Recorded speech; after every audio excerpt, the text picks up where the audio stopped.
in Saudi Arabia, first foreign trip starts as home troubles mount. The U.S. says it has signed deals worth more than $350 billion, £270 billion, with Saudi Arabia as Donald Trump begins his first foreign trip as president. The agreements included a $110 billion arms deal, which the White House described as the single biggest in U.S. history. Mr. Trump and his wife Melania were greeted in the Saudi capital by King Salman on Saturday morning local time. The 8-day trip comes as Mr. Trump faces uproar at home following his sacking of FBI Director James Comey. It will also take Israel, the Palestinian territories, Brussels, the Vatican, and Sicily. U.S. Secretary of State Rex Tillerson said the arms deal was aimed at countering the malign influence of Iran. The package of defense equipment and services supports the long-term security of Saudi Arabia and the entire Gulf region, he told a news conference in Riyadh. Mr. Trump is accompanied on his visit by his daughter Rivka, an unpaid White House advisor, and her husband Jared Kushner, a key member of the Trump administration. Like British Prime Minister Theresa May and German Chancellor Angela Merkel on their recent visits to Saudi Arabia, Mrs. Trump and Ivanka Trump did not wear headscarves. In January 2015, Mr. Trump criticized then First Lady Michelle Obama for doing the same. In a tweet, Mr. Trump said she had insulted her hosts. On Sunday, Mr. Trump will attend the Arab Islamic American Summit in Riyadh and speak about his hopes of a peaceful vision of Islam. Aides say the president hopes his speech will resonate worldwide and express a common vision of peace, progress and prosperity.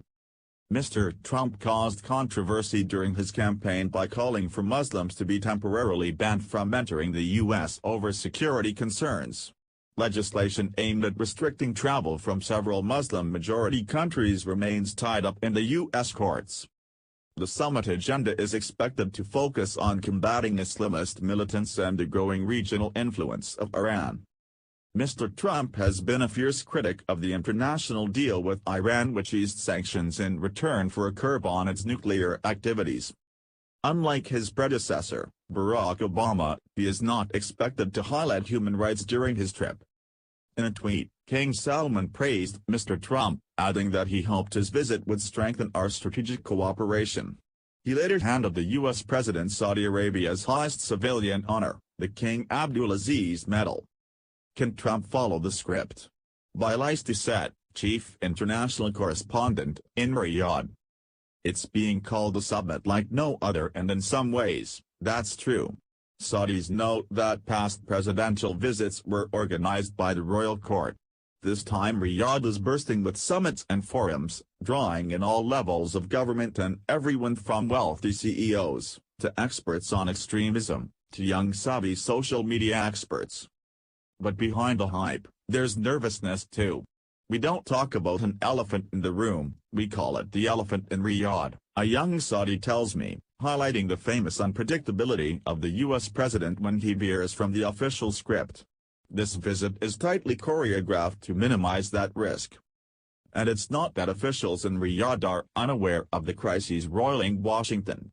The Saudis still see him as a president who can and will deliver when it comes to their interests, says one advisor. That's what matters for now.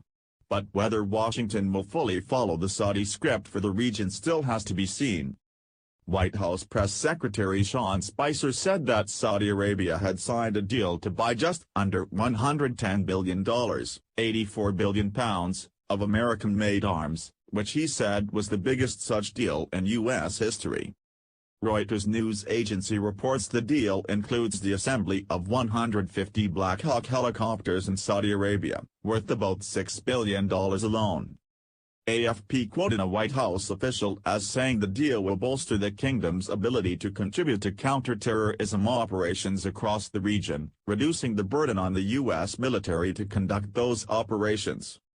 Saudi Arabia has been fighting Houthi rebels in neighboring Yemen since March 2015.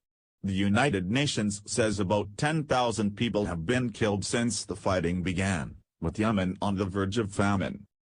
Rex Tillerson said the arms deal and other investments would add up to more than $350 billion.